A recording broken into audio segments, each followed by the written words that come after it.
¿Qué es la oración? Hemos estado hablando de eso y este fue el último versículo que vimos, Colosenses capítulo 4, versículo 2, que está ahí en la pantalla, hermanos.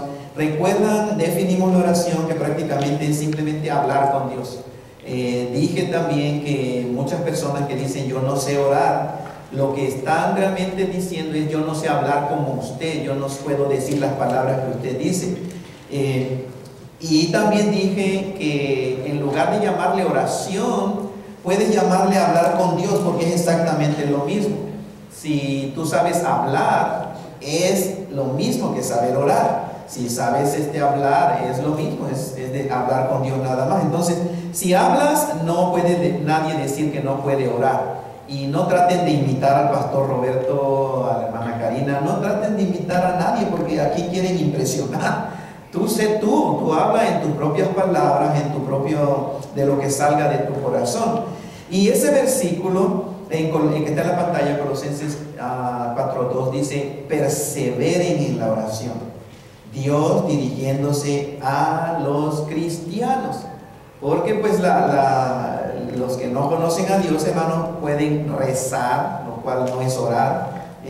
Rezar no es lo mismo que orar. Entonces nosotros no le llamamos vamos a rezar. ¿Y por qué? Porque rezar es repetir, redecir algo.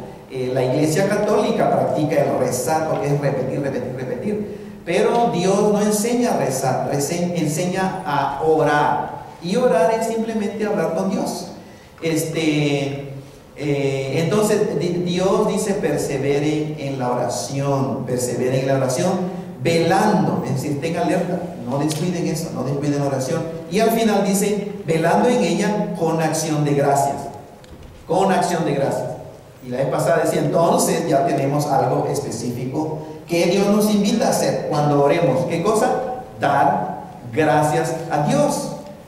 Entonces, en nuestra oración podemos decir: Dios, te doy gracias por... Y llena tú el blanco, lo que Dios ponga en tu corazón.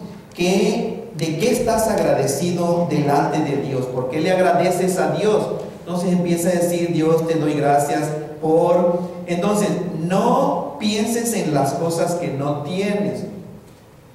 Piensa en las cosas que sí tienes. En todas y cada una de las cosas que sí tienes, ¿sabías que eso proviene de la bondadosa mano de Dios? El pensar el ser humano en las cosas que no tengo todo el tiempo nunca va a producir en ti un corazón de gratitud. Nunca. El que se está quejando es que no tengo, es que me hace falta, es que si yo tuviera esto, si yo tuviera aquello, si yo tuviera el otro, no puede agradecer a Dios, porque la gratitud a Dios procede de un corazón que mira las cosas que Dios le da. No solamente cosas concretas o materiales como dinero. No estoy pensando solamente en eso. Estoy pensando en todas las cosas que Dios nos da. No asumir, no dar por hecho de que lo que tenemos, bueno, pues ese es mi derecho. ¿Entienden? Olvídense, la vez pasada también decía, quitémonos eso es mi derecho, es mi derecho, es mi derecho a la felicidad. No, hermanos, ¿entienden? El derecho no es la felicidad. Son privilegios que tenemos en la vida y realmente la felicidad no es el objetivo de la vida cristiana. ¿Sabían eso? Esos son los bombardeos mucho del mundo. Felicidad, y la felicidad depende de cosas que tengo. Todo lo que tengo, entonces soy feliz, las cosas están saliendo como a mí me gusta y entonces la gente dice soy feliz. Pero no asumir, no, en inglés don't take for granted, no asumas que esas cosas que tienen, como los 15, 20, 30 pares de zapatos, hermanas, que tienen en su closet. ¿Quién tiene eso, hermanos? 15, 20 o para camisa, etcétera, como que es algo que yo me lo merezco. ¿Entiendes? No asumir, no dar por hecho esas cositas, porque aún las cosas más pequeñitas vienen de Dios. Porque nosotros en realidad de nosotros mismos no tenemos el poder para producir nada en este mundo. La vida viene de Dios, ¿cierto? La vida, el Dios dio al ser humano el poder para hacer riquezas, para tener cosas. Dios es el que hace producir el pasto, las verduras, las raíces, los árboles, todas esas cosas, la comida, el agua. Es increíble cuántas personas en otros países no tienen agua. Y a veces aún tomar agua lo damos por un hecho, simplemente se supone que ya tenemos esas cosas. Pero entonces concentrar nuestra mente en esas cosas, aún en las cosas pequeñas, es lo que produce en nosotros gratitud a Dios. Y lo obvio, de acuerdo a lo que vemos en la Biblia, es que las gracias se les dan a Dios.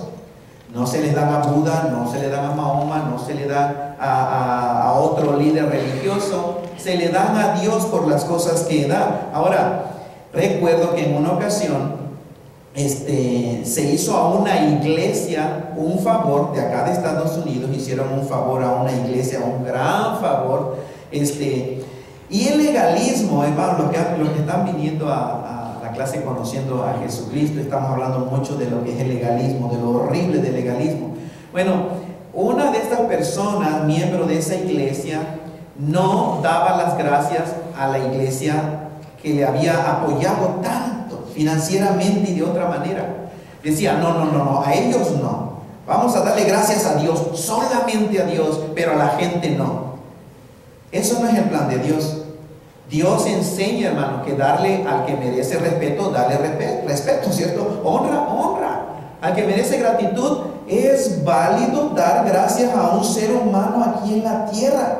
Número uno, porque si te hizo un favor, no es obligación de hacer un favor.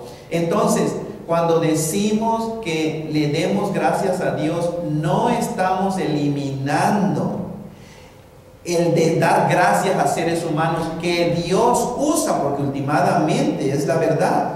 Cuando oramos por suplir una necesidad y aún un ateo te da algo, supongamos que tú estás orando por comida, una familia orando por comida, y una persona que no cree en Dios te da la comida, ¿le vas a dar gracias a esa persona o solamente vas a decir gracias Dios, a ti no te doy las gracias?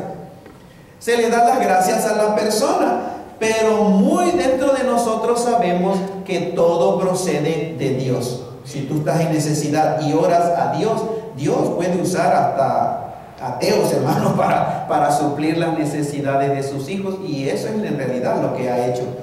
Lo vemos casi todos los días, pero no hace falta entonces enfatizar. Cuando damos gracias a Dios, cuando agradecemos, se le da las gracias a Dios. Y seamos específicos. Dios, dilo, Señor Jesucristo, te doy gracias. Exprésalo en tu corazón cuando oras, o oras en silencio en tu mente, en tu corazón, o con voz fuerte. Y digo esto porque siempre he atacado esto que sucede cada año en el Día de Acción de Gracias aquí en Estados Unidos. El propósito del presidente Washington en establecer un Día de Acción de Gracias fue específicamente para dejar la gente, el pueblo de Estados Unidos, un día de oraciones y acciones de gracias al Ser Supremo, o sea, a Dios. Muchas veces la gente dice, I am thankful. No está necesariamente mal, hermano, pero cuando decimos, estoy agradecido por el agua, yo estoy agradecido por mi papá, estoy agradecido por mi mamá, el énfasis está en ti, que tú eres una persona agradecida. Pero les he dicho a los hermanos y hermanas, ¿por qué no dicen, doy gracias a Dios? Doy gracias, estoy agradecido con Dios, estoy agradecido con el Señor Jesucristo, doy gracias al Señor Jesucristo, porque esto enfatiza tu corazón, que tú estás reconociendo de quién proceden todas las cosas. Estoy agradecido, te enfoca a ti, que eres una persona agradecida. Mira, él es una persona agradecida. Pero le doy gracias a Dios por su misericordia, por su fidelidad. Entonces ya la dirección va hacia Dios. De hecho, miren lo que dice Romanos 12, es que el 21 y 22, hermanos. La cita bíblica está mal ahí. Uno de los pecados más grandes del ser humano, ¿sabían ustedes que es no darle gracias a Dios. Y ahí en Romanos capítulo 1 dice, pues habiendo conocido a Dios acerca del ser humano, no le glorificaron como a Dios, ni le dieron gracias, dice el apóstol Pablo, sino que se envanecieron en sus razonamientos. Vean de dónde viene la ingratitud hacia el Dios creador. En el envanecimiento del razonamiento. Dice, se envanecieron, se hincharon en sus razonamientos y su necio corazón fue entenebrecido. Profesando ser sabios, se hicieron necios. Eso lo vemos todos los días, hermanos, aquí en este mundo. Gente con títulos y más grados que un termómetro, más grados académicos, hermanos. Sin embargo, las cosas que dicen son necedades. Porque profesando ser sabios se hicieron necios cuando hacen a un lado al Dios vivo y verdadero. Y el hombre el día de hoy muchas veces saca a Dios de su vida y dice, esto es mío, esto es mío, esto yo me lo gané con el sudor de mi frente. ¿Cómo creen que yo lo voy a dar si yo me he estado esforzando? Y esa es la naturaleza del ser humano. No está en la naturaleza del ser humano el ser agradecido a su creador, porque hay mucho orgullo, mucha vanidad, mucho egocentrismo. Pero la persona que ha puesto su fe y su confianza en el Señor Jesucristo reconoce que sin Dios no solamente no somos nada, hermanos, sin Dios nos falta todo y ni siquiera pudiéramos seguir existiendo. Es clara la Biblia. Dios no solamente hizo el mundo, los animales, los seres humanos, sino la Biblia enseña que Dios sostiene, mantiene que el mundo, el planeta Tierra no vuele en millones de pedacitos al quitar Él su poder. La ciencia le llama fuerza de la gravedad. La Biblia le llama el poder de Dios haciendo que no se explote el planeta y que se mantenga así. Eso es de Dios. Dios nos los dio. Dios creó al ser humano y lo mantiene, lo sostiene por medio de todas las cosas que Él nos da. Por medio de su palabra también Dios nos dice que seamos en Romanos 12:12, ese sí es Romanos 12:12, que seamos sufridos en la tribulación. ¿Y qué más dice acerca de la oración? Constantes. Vean, una vez más Dios repitiendo, porque la oración en la Biblia no solamente Dios habla una vez, sino que habla mucho acerca de la vida de oración. Y aquí tenemos al creador del ser humano diciéndole que sea constante en la oración. ¿Por qué, hermanos? ¿Para beneficio de Dios o para beneficio del ser humano? Obviamente Dios, el creador del universo, no necesita nada de nadie. Dios no necesita de nosotros. La oración es un regalo de Dios para la raza humana. Pasa que no todos lo aceptan, que no todos creen en Dios. La oración es para todos, pero no todos se han arrepentido y obviamente no se benefician de la bendición preciosa y grande de ese regalo que Dios nos dio, lo que se llama la oración. Ser constantes, dice el Señor. Sean constantes en la oración. Constantes es ser constante, o sea, no dejar, no descuidar. Por eso en otro pasaje el apóstol Pablo dice, velad en ella, velad en la oración. Que no sea nada más la oración, hermanos, en nuestra vida cuando nos vemos en un aprieto.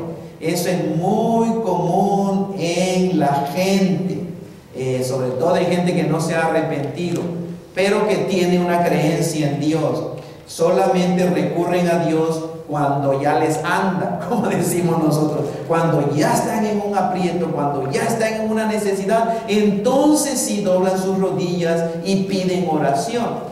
Pero cuando aparentemente todo está bien, no se recurre a la oración.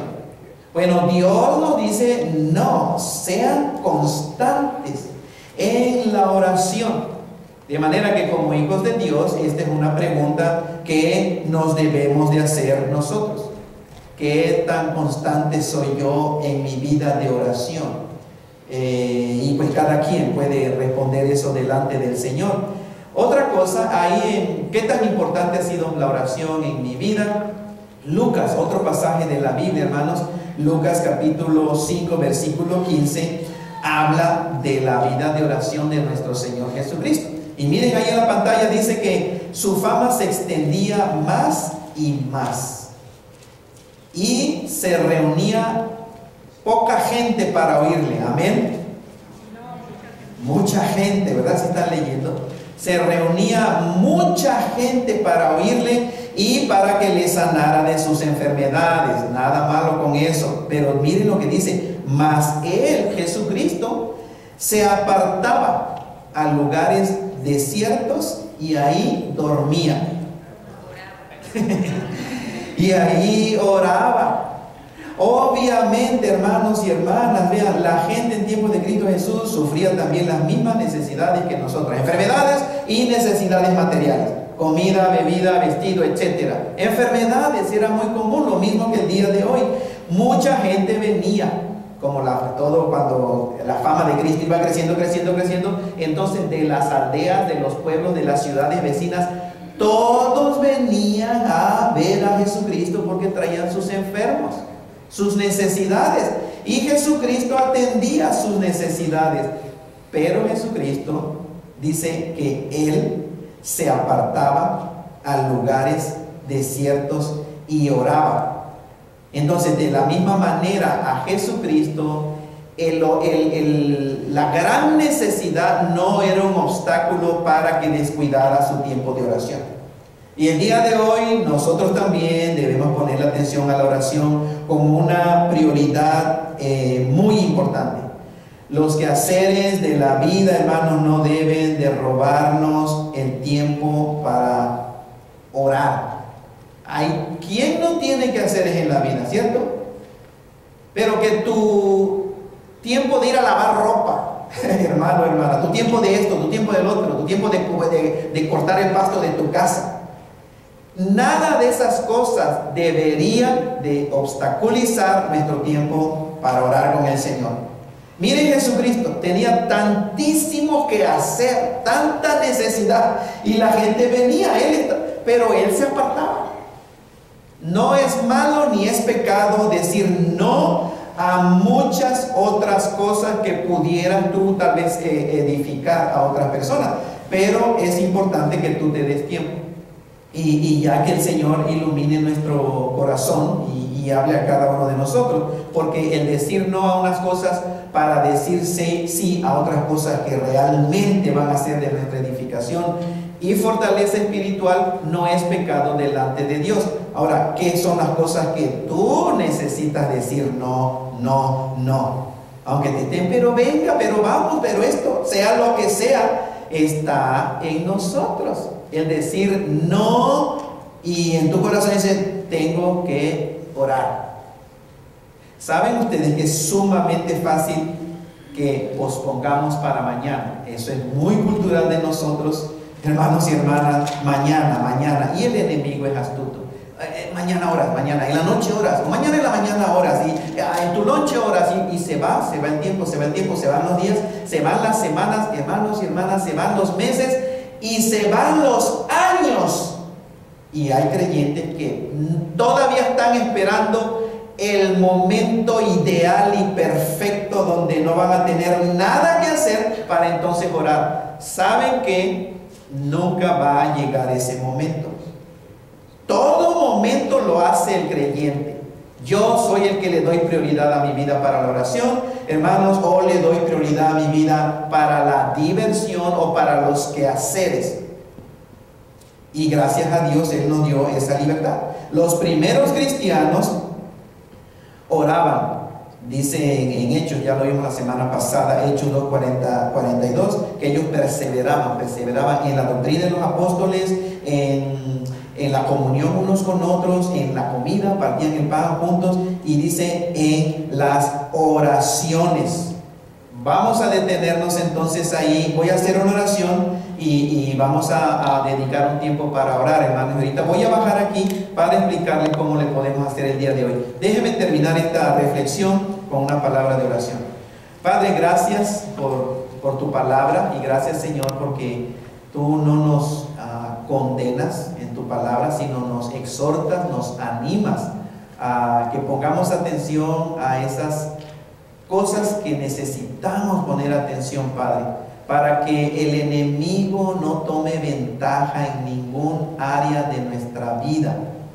A veces, Señor, por descuido de esas cosas, es que el matrimonio, la relación entre el esposo y la esposa, está prácticamente colgando de un hilito, como decimos, Señor. La relación entre padres e hijos, muchas veces, Señor, es precisamente porque no doblamos nuestras rodillas, porque no nos damos tiempo para clamar a ti, para orar, Señor. Gracias, porque la oración es un gran privilegio, una gran bendición que tú nos dejaste, especialmente, Señor, a los que nos hemos arrepentido y hemos puesto nuestra fe en tu Hijo Cristo Jesús. Entregamos este tiempo de oración, Señor, en el nombre de tu Hijo Cristo Jesús. Amén.